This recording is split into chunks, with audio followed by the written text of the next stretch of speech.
Hello and welcome to the Global Forum on Responsible Recruitment's session entitled Building Capacity for Responsible Recruitment, Learnings from RBA's Responsible Recruitment Program. It is delightful to have you here. This is really important work, and we know that you are attentive to this and will be implementing so much of what is said during this session. So the overview of this session is really to provide insights into the challenges and opportunities implementing the employer pays principle in the recruitment of migrant workers from the perspective of recruitment agencies themselves, as well as those that are really doing the training. And we'll hear also about some of the uptake of companies as they adopt and implement the employer pays principle. So welcome to this session. And we are wanting to see that this employer pays principle is fully implemented throughout the recruitment process. We want to gather and share some of the learnings of the program that you'll be hearing about to date, the challenges, opportunities that still lie ahead of us, but where we are right now. And we have brought together an excellent panel. First, though, we're going to be starting with Neil Wilkins from the Institute for Human Rights in Business, and he is the Director of Migrant Workers. Here we will get an uptake of what the companies are doing to date and what needs to happen. And then we'll turn to Kai Yao Chow from the Responsible Business Alliance, and he is a senior program manager. And we're fortunate to have two recruitment agencies with us. The first, Andri Panata, operating manager, PT Karyatama Mitra Sejati in Indonesia, and also Ryan Lowe, Director of Icon Group. So first, could we hear from you, Neil, about the work that is ongoing in terms of engaging and companies on the employer pays principle? Thank you, David. Yes, I think that where we're getting to now is that it's not unusual for companies to want to be recruiting responsibly. When IHRB and many other organizations first started doing work around this agenda 5, 6, 7 years ago, it was unusual, and companies didn't always have policies in place that prevented the payment of recruitment fees and having other procedures in place to ensure that migrant workers in their supply chains were recruited ethically and safely. And the issue of migrant workers paying large sums to secure employment abroad was very prevalent. I think that over the last few years, due to the work of ourselves, but also many other organizations, that situation has changed, and we're seeing more and more companies adopting responsible recruitment policies and a prohibition on recruitment fees being charged to workers in their supply chains. The leadership group for responsible recruitment now has 16 members. RBA has a really big membership. And we're also seeing prohibitions on charging fees to migrant workers in many codes and certification standards from other trade associations and other business bodies as well. So I think that we're starting to see increased movement and increased demand for responsible recruitment. But I think if we're being honest, we know that very often that stops at policy. There's plenty of policies, and we're now really in the implementation phase. How do we make sure that we service this demand for responsible recruitment? How do we make sure that the recruitment agencies that our suppliers are dealing with are able to offer and able to afford to offer responsible recruitment services where workers aren't being charged and instead the employer are paying the cost of recruitment, primarily in supply chains in the global south, but not only there. So that's where we're at, I think, David. There's an increasing demand for responsible recruitment from business, but we need to do a lot more about implementation. And I think really that's what this session is all about. Great. Well, thanks so much, Neil, and thanks for your work. So Kai, would you, before we really get into the discussion related to the agencies, would you give us a word about the Responsible Business Alliance? There may be some here in the audience that have a lot of knowledge about RBA, but others need to know more. So could you do that for us now? Yep, sure.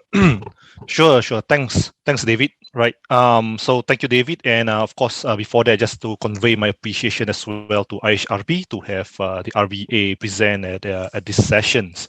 And to those of you that's joining us here online today, thank you for spending time with us, and a good day to you. Right. For RBA, so if I'm just gonna have a few slides here. The Responsible Business Alliance, right, was actually founded in 2004, right. By a group of leading electronics companies. And the RBA is actually a coalition of the world's leading companies that work together to improve efficiency and social, ethical, and environmental responsibilities in the global supply chains. Right. We are considered the world's largest industry coalition dedicated to corporate social responsibility in the global supply chain, right? The RBA is a non-profit. Our vision is to be a global industry that creates sustainable value for workers, the environment, and business, and we do that by having our members, suppliers, stakeholders collaborate to improve working and environmental conditions through leading standards and practices. Something that is very important to the RBA is that the RBA members are committed and held accountable to a common code of conduct, right? And where we utilize a range of RBA trainings and assessment tools to support the continual improvement in the social, environmental, and ethical responsibility of the supply chain. We currently have close to 500 members that is either a members of the RBA or one of its initiative. You see down here at the bottom there's three initiatives, the logos of our three initiatives, the RMI, the Responsible Mineral Initiative, the RLI, the Responsible Labor Initiative, and the Responsible Factory Initiatives, right? These are initiatives that was established by the RBA based on members' interest, to deep dive into specific issues of concern. So a company can join as a member of one of these initiatives without joining the RBA. Over here for today's sessions, I think we're going to focus a bit more on the Responsible Labor Initiative, which is a multi-stakeholder initiative that will be multi-industry, multi-stakeholder initiative that's focused on to ensure the rights of workers vulnerable to forced labor in global supply chain are consistently respected and promoted. It aims to drive labor market transformation through collective action and accelerate change via harmonizations of due diligence across multiple industries that share recruitment supply chain. And this is the RRP, the Responsible Recruitment Program that we're going to talk about a bit later, is on the it's organized or is implemented in under this Responsible Labor Initiative, right? All in all, our members have a combined annual revenue in excess of $7.7 trillion and employ more than 21.5 million employees, and we do business in more than 120 countries around the world where their products are manufactured or services provided, right? Just very quickly here, I want to show you the RLI membership here, the company logos, right? All RBA members are automatically RLI members, but we do have companies that join the RLI only, right? There's a total of 236 members right now for the RLI, including 25 RLI only members. So we're now represented major brands in the industry that ranges from electronics to telecom companies, aerospace companies to toy and automotive companies, medical supplies, food, beverage, retail, fashions, footwear and apparel, consumer goods, personal care, security technology, household appliances, and entertainment. So the RBA is a complete supply chain management organization, which also allow us to push our code of conduct to the vast supply chain. And we hope to really drive impact in the areas of responsible business conduct in this sense, right? So yeah, back to you, David. Kai, thank you so much. Kai, we're here today to really learn more about the responsible recruitment program. And if you could give us a clear picture of the work that you've been doing with recruitment agencies, building capacity to implement the employer pays principle. So what are the learnings that have come out of the work to date, and what still needs to be done? Sure, happy to share that. Before we dive into the learnings and the challenges and things like that, we would let me just introduce a bit about the responsible recruitment program. The RRP, for short, is what we call it's actually a developmental path, with public recognition to progress to meet ethical recruitment standards of today's leading industries customers, right? That's include RBA members, RLM members, and also members that Neil mentioned just now, right? Where there are companies, there are many more companies that's expecting, workers to be recruited on zero recruitment fees or the employer pays principles, right? The responsible recruitment program, when you sign up to this program, you go through there's a few mandatory activities that you have to go through. Number one is, of course, you have to go through a mandatory training. There's a verified self-assessment that you have to go through after that, as well as, depending on how you perform and progress so far, then we will be able to conduct forced labor audits on the recruitment agencies, right? And we're also trying to work with partners as well in the initial stage, and we'll continue the discussions to work with partners to how we can have certification, equivalency, or recognition subsequently in the future, for this program, right? And some of the benefits of to recruitment agencies for joining this program include, helping you to progressively improve, get on the improvement path to meet ethical recruitment standards. You'll be able to also to meet increasing customers' expectation and sustain long-term business relationship, differentiate your business operations from competitors, as well as gain recognition, including visibility to the RBA and RLI member companies and more, of course. So moving on, just wanted to tell about the pathways so far, right? We've done this for a long time. We started engaging with recruitment agencies back in 2016, right? That was in the first January 2016. That's when the RBA definition of fees came to effect, where the key principal requirement is that workers shall not be required to pay fees for their employment. So starting from that, the membership, the supply chain, is expected to implement zero recruitment fees or employer pay principles. At the same time, also that's when we also started our engagement with the recruitment agencies. In fact, that's when we started our first training in then. So at that time, the training was funded through our members, right? And then in 2017, in the mid of 2017, we launched the Responsible Labor Initiative, and then we began to pilot a program what I call the Labor Agency Maturity Model, whereby recruitment agency will they've done the training, they have to go through a verified self-assessment, right? Beginning 2018, that's where we received the funding from the Walmart Foundation. We are very pleased to have the funding from the Walmart Foundation to be able to enable us to scale, the things that we want to do, and to be able to engage with more recruitment agencies. So the first project that we have, from January 2018 to April 2021 was a project called Building a Business Case for a Responsible Recruitment System to Transform Labor Broker Recruitment Practices and Worker Recruitment Experience in Malaysia, right? And then subsequently, this is followed up by another, follow-up project, again, funded by the Walmart Foundations, and entitled Promoting Safe Migrations in Indonesia, Malaysia, and Nepal through Transformation of Recruitment Practices and Standards in the Supply Chain, right? Throughout this journey from 2016 until today, right, we have trained, more than 300 individuals from, I believe, 211 recruitment agencies, right? This is, as part of a, RRP project is focused on the migration corridor from Nepal to to Malaysia and Indonesia to Malaysia. So we have done trainings in Kathmandu, we've done trainings in Medan, in Jakarta, in Kuala Lumpur and Penang as well. So aside from that, we do outside the funding of the project, we also do trainings in partnership with IOM. It was done in Vietnam. We also did trainings in Taipei as well, for the recruitment agencies there, looking at migration corridors. That's going to Taipei and Chinese Taipei there, right? So basically, this is the RRP project information, right? Moving forward, I wanted to share a bit about how it was envisioned initially and why we changed this. So when we first launched the RRP, we created these three steps level of developing, recognize, and verified. This is to hope that recruitment agency can gradually progress gradually and become achieve what we required ultimately.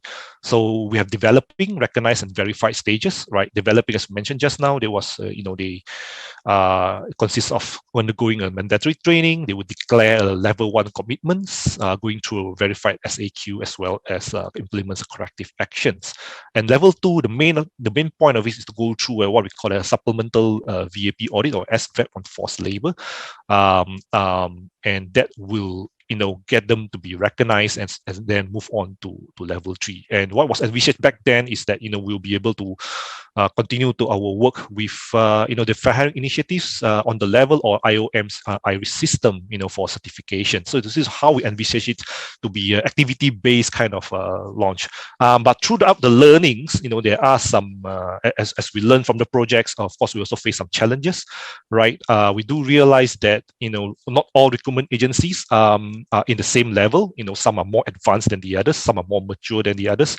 But at the same time, we also see that recruitment agency does practice, in general, right? Not specifically to any particular one. In general, there is what we see that, especially the smaller ones, we do see that they practice both fees charging and non-fees charging business model, right? And at the same time, we do felt that one of the challenges back then was also it's not just the responsibility of the recruitment agencies. We need, for all ethical recruitments to happen, we need all stakeholders to play a part, including the employers, right, including the industry players, including the governments, which also have a very important part to play, right? And of course, through the first phase of the project, the top significant non-conformances that we found is, of course, revolves around recruitment fees, as well as inadequate grievance process, as well as a lack of due diligence on recruitment partners. That's what we've seen from the first phase. Particularly also on the access to workers for interviews, for us to be able to access. It's quite complex to be able to, for us to access worker to interview to get a full pictures of the recruitment process, right?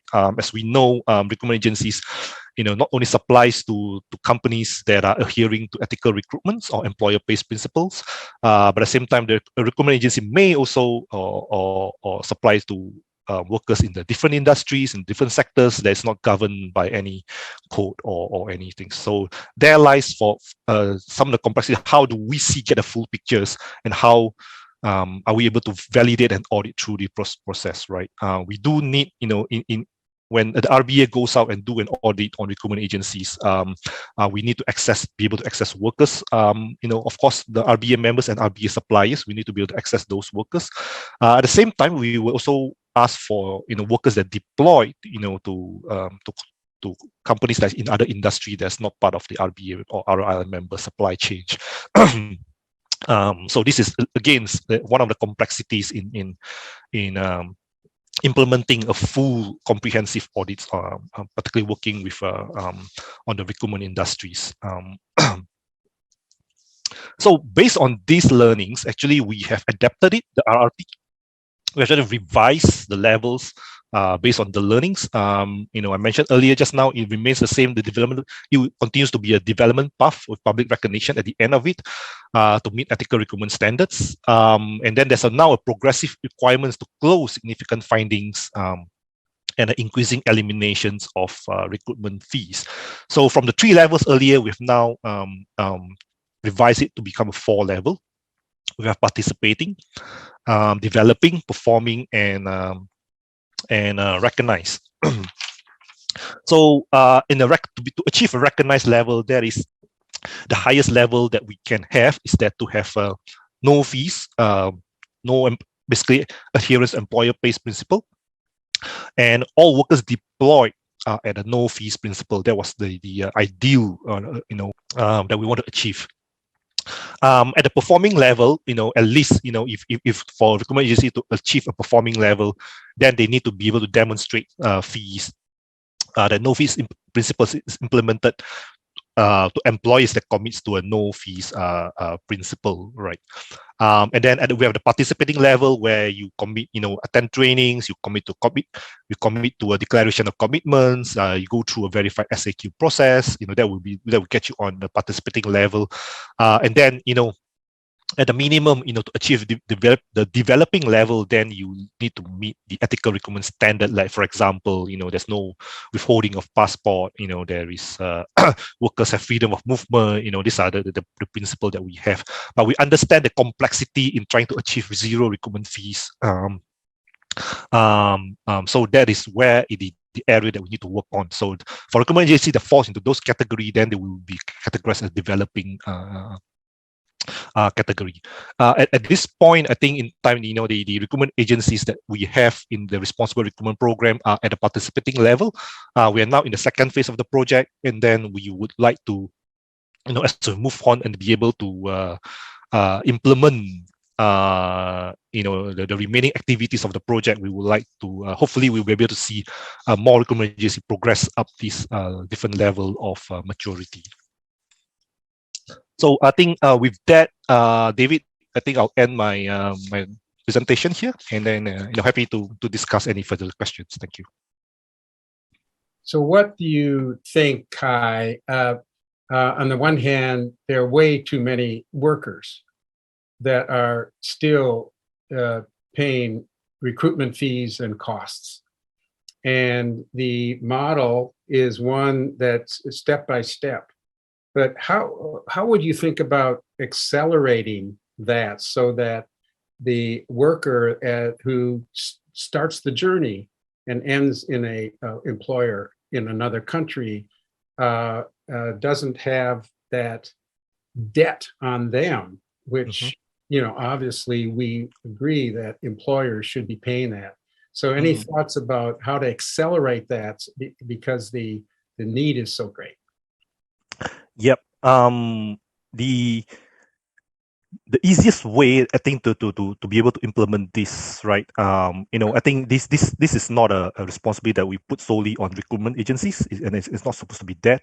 As mentioned just now, there's the entire, there's the system, the recruitment system has to be on board. The stakeholders, especially the government. If we have government players, state players, that is they play a very key role. In the, for example, if they're signing MOUs between the sending countries and receiving countries, all the terms on ethical recruitment, on zero recruitments can be put into the MOU, and that will actually assist a lot, how to reduce the cost of recruitment, and to the point where workers doesn't have to pay, right? In absence of regulations or MOUs that there's in place, then I think we do we do need to work on how do we increase the pool of employers that's willing to cover all the costs, right? I know, I mean, for recruitment agencies, they do have, as they have a role to play, and they do services, and they need to be compensated, of course, fairly.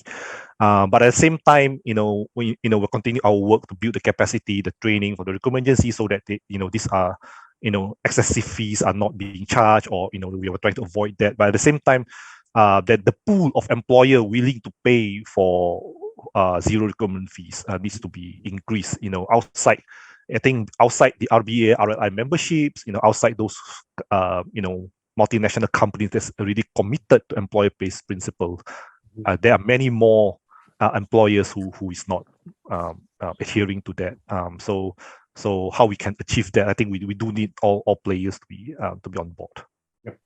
Okay, thank you. And let's turn to you, Andre Panata. You're in a sending country, And so to hear a little bit about your experience, we get a sense now of the program of the Responsible Recruitment program. And I think through the training, self-assessments, et cetera, preparation for an audit, we'd like to hear maybe 3 things initially from you. What are the key challenges that you face right now? What are the opportunities for recruitment agencies right now seeking to implement and really implement the ethical recruitment policy? And then third, do you have any suggestions for innovative solutions that we should really be considering and others should be considering? So the floor is yours, and we're so thankful that you're here, Andre. Thank you, David. Okay, first, about the challenges that we are facing right now, as we see that the global business world are shifting, starting from the initial stages where workers pay, now it already comes to employer pay. As we can see that business world are shifting from the starting point where workers are paying for this job to get the job, and now becoming to employers pay. So the challenges we face are like what Kai explained. Initially, there are some companies, they are willing and asking for workers to pay. And then we have some demand from company in which they are complying to RBA standard, in which they are the one who pay for this recruitment process. So we have 2 kinds of customers. So RBA found that in order for us to be able to comply to the standards, we must have a clear division, in which one is for company that still has workers pay system, and the other one is for completely employer pay. This is the initial challenges that we are facing. But right now, coming to the opportunities, we found that this is a big opportunity, as the demand is keep growing for RBA compliance company. So many customers are starting to become RBA members. So they are the one who pay. So we have shifted our market segment from workers pay towards employers pay. So we gradually focus more on employers pay. So at the moment, we can say we are almost shifted to RBA system of recruitment process. This is the big opportunity that we found in the market, that most of the customer, most of the factory that we are supplying are all RBA standard, following their ethical recruitment. And the last one, for the suggestion, I would say maybe to give more clear guidance and more information about this RBA, workers employers pay. So every workers should know that in order for them to get job in the market, in factory, they do not need to pay anything. This has to be clearly sounded out. All right, because the challenges, another challenges that we are facing is that we keep telling them, we keep letting them know that in order for them to be able to work in the foreign country, in the RBA company, you don't need to pay anything. But there is still some hole in it. You still can find some small problem. So we hope that this can be well known in everywhere. So workers have the clear knowledge that in order for them to be able to work, they don't need to pay anything. It's a completely zero cost recruitment. Maybe this is some for me. Coming back to you, David. So I wonder, Andre, what you think about the amount of time it will take to get a full employer pays. Because as you say, there are a number of companies that aren't utilizing the employer pays model and implementing that. You know, do you have a sense of how long that's going to take? Because obviously workers are being hurt by that, and when they're paying and get in debt and so forth. So any ideas about how that happens? And then secondly, about the education of workers about not having to pay. How do agencies play a role in that? Because there are others that are needing to do education as well. But what about the agencies? Right. For the time period, currently that in our side, for us, our customer base are all RBA standard. I could say that 99% of our customers are all RBA standards now, RBA compliance company. So for the time period for this, I think for now already becoming all RBA, meeting RBA standards. Meanwhile, for to educate the workers, what we are doing right now is we giving out seminar when we are gathering pool of workers, candidates. We keep educates them about this RBA recruitment standard. What are the fees that they do not need to pay at all, and what are the costs that should be paid by them, and what should not be paid by them? What are the recruitment process that has costs that should be paid by the employer? This is clearly stated during our process of recruitment. When we are doing seminar, when we are gathering pool of candidates, we keep educates on this. This is what we are doing at the moment. Oh, thank you. So Ryan Lowe, let's turn to you as a representative of an agency in receiving country. So what are some of the key challenges that you are seeing as a receiving country agent, and how would you describe some of the opportunities now that right now about seeking the implementation of employer pays? And then do you have any suggestions around innovative solutions that we all should be considering? So thanks, and the floor is yours, Ryan. Okay. So maybe to just plant a little bit of context about what we do. At Icon Group, we are actually very focused at serving RBA clients, mostly from the manufacturing sector here in Malaysia. We are very much target in Penang, which is a very small state with close to about 1.6 million population. With that in mind, with that numbers in mind, we have close to about 300 plus factories here in Penang alone, which kind of reminds us that the sheer amount of foreign workers that we need to power the manufacturing industry here in Penang is tremendous.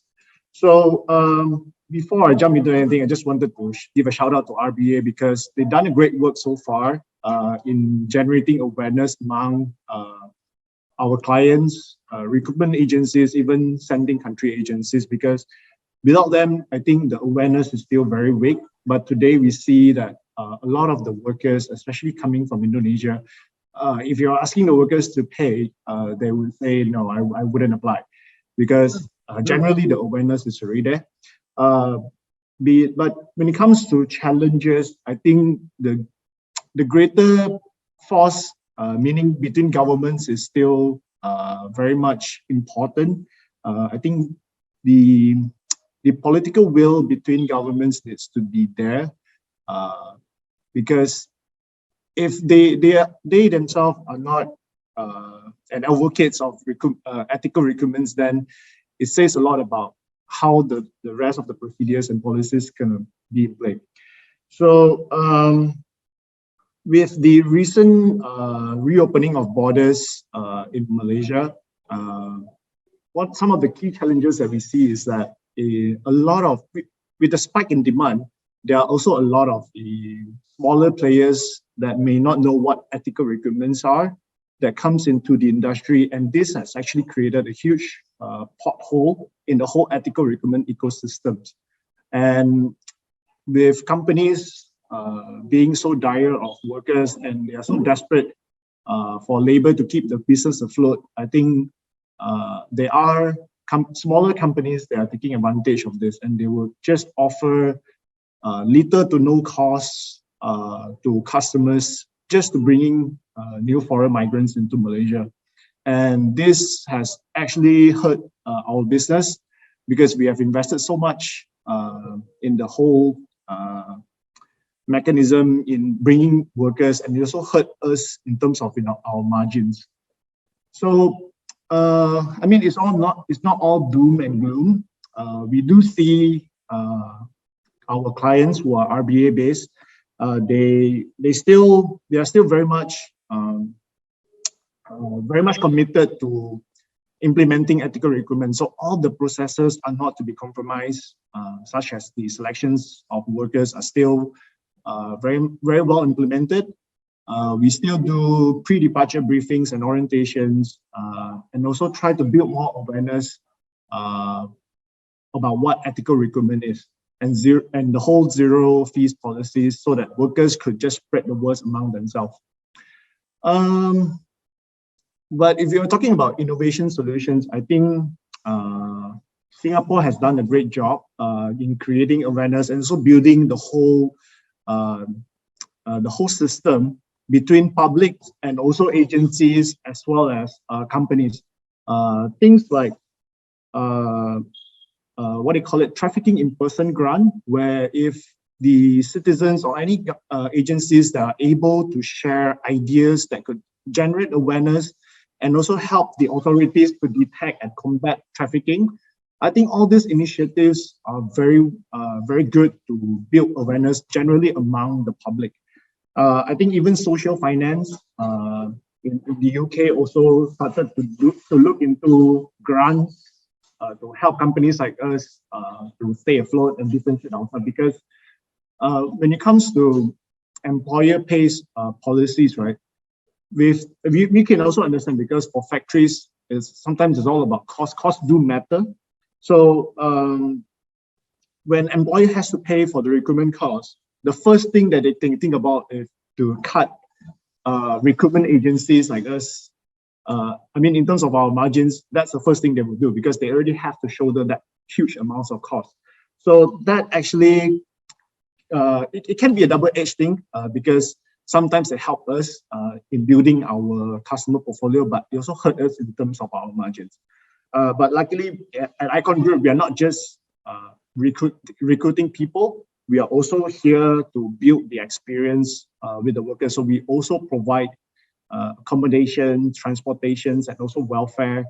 So all this has to be in place for the factories to. We are here to help the factories in managing all these aspects. So yeah, there are my thoughts. Thanks so much, Ryan.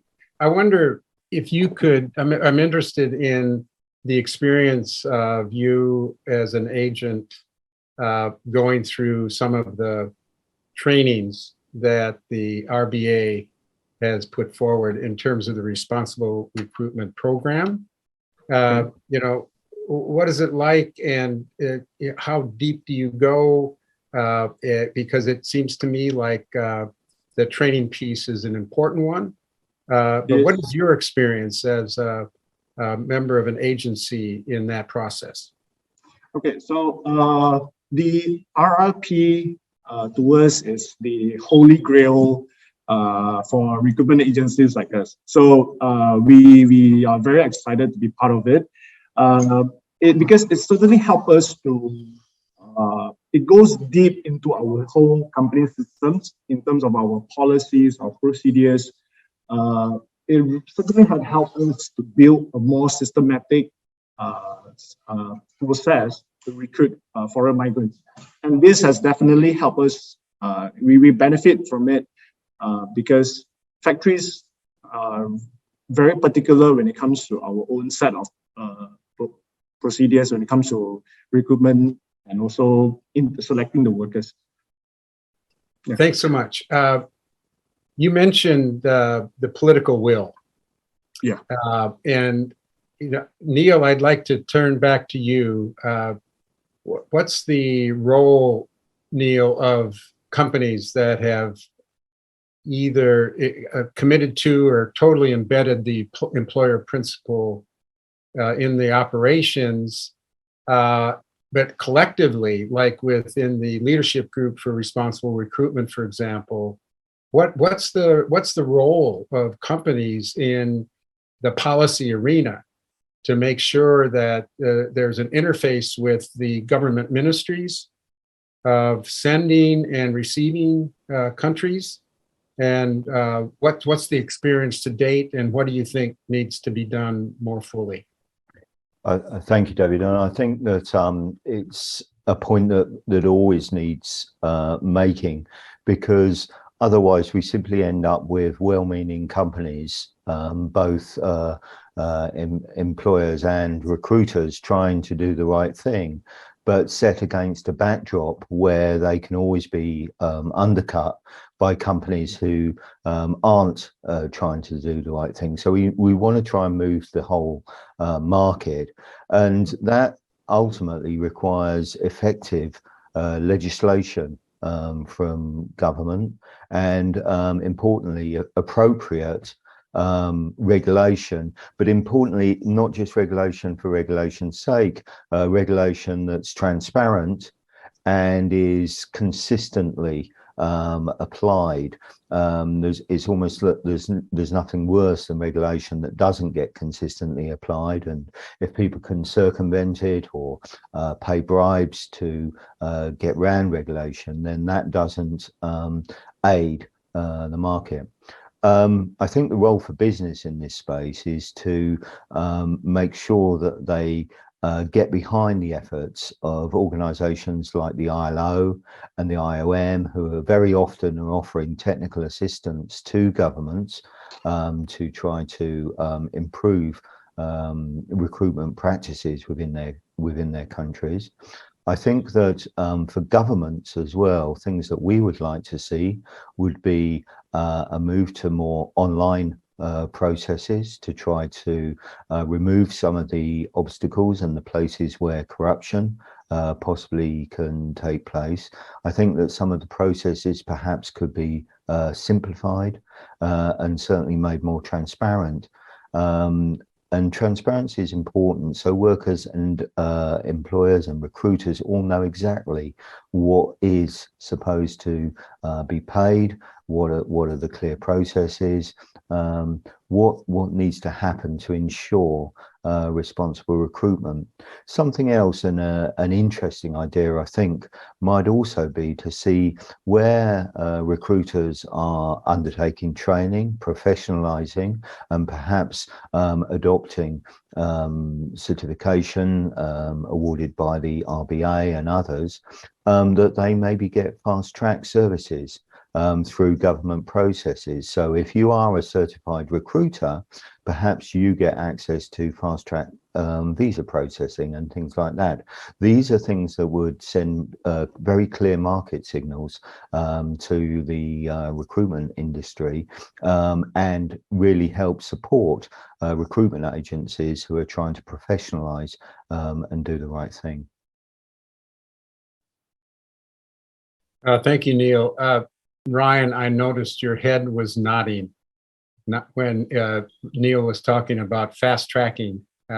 Could you say a word about your position there? And it clearly is something you would support. Yeah, so I think that is a wonderful idea because, like I said, what my thoughts would be could be very much biased towards the manufacturing sector because that's what we focus in. So speed is everything, and if we miss the window to recruit and be there at the right place and deliver the workers in time, the ship might just have sailed. So time is of an essence for our industry. This is crucial. So I mean, I would appreciate it if the government has some sort of program like that, where if we are certified as an ethical recruiter, some of these privileges and perks would definitely help us to grow and propel us to a greater height. So, Andre, back to you. I'm interested in knowing whether your company, your recruitment company in Medan, do you get together with other recruiters? And if so, is there conversation about the shift from workers paying to employer pays? Yes, we are here in Medan. We have about six agencies in Medan that supplying manpower to many foreign countries. For my own company, we focus on Malaysia. So we only supply workers to company in Malaysia. Most of them are manufacturing sectors.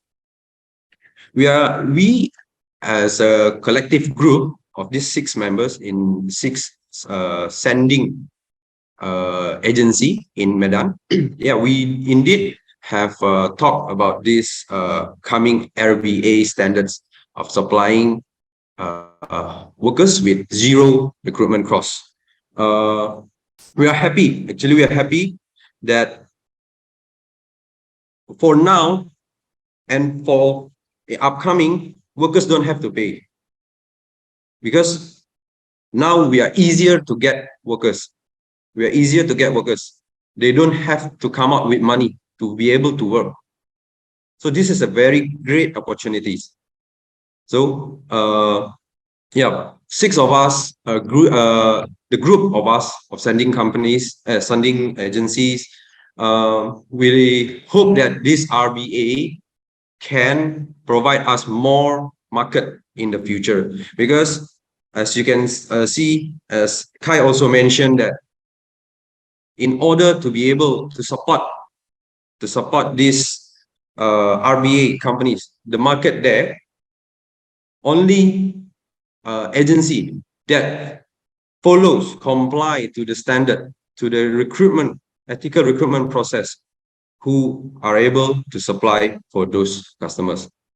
So an emerging agency or small agency, they are just starting, who doesn't have the knowledge about this RBA, they are very hard to compete in these industries. So back to you, Kai, thinking through, based on your experience in working in this field now, in the trainings and all the different things that you're doing to move agencies along, where do you think we'll be like in 5 years? Well, to me, when it comes to, we have, done this for, as mentioned earlier, since 2016, we started the training. It's been quite a long journey. I think we are confident that we will be able to demonstrate that we can achieve zero recruitment fees recruitment. Right now, I think there's still some pockets here and there of non-compliance, but I think we are able to achieve that in talking about 5 years' time. I think we can definitely achieve that when it comes to workers being deployed in zero recruitment fees to members of the RBA, members of the RLI, members of the companies, like, for example, there's commits to employer-based principles. And in general, I think there's going to continue to be a growth in that sense. However, I think in order to be able to achieve, transform the market entirely, and that becomes the norm, and workers are no longer being hired under zero. Workers no longer pay for the job. I think in 5 years, that could be quite a high target. I don't think it could be easily achieved. And we're not talking just about, in these sessions, and we focus a lot on Malaysia here, right? But we're not just talking about Malaysia. We have other countries that we need to think about, other receiving countries, not only in the Asia and Southeast Asia, in the Gulf region as well, across the globe. I think this is a huge undertaking to be able to do that. But the positive thing is that we are seeing progress, and I think we continue to see that. But it will not be transformed. I think in 5 years' time, it's not going to be entirely transformed at the same time. But we will be better than now. Yeah. So, if you work 50 more hours a week, do you think we can accelerate that? More people, more resources, more commitments. State would government. No, way- yeah. Right. That's way against the code of conduct of the RBA. So I retract that question. So final thoughts. We have just a few minutes left.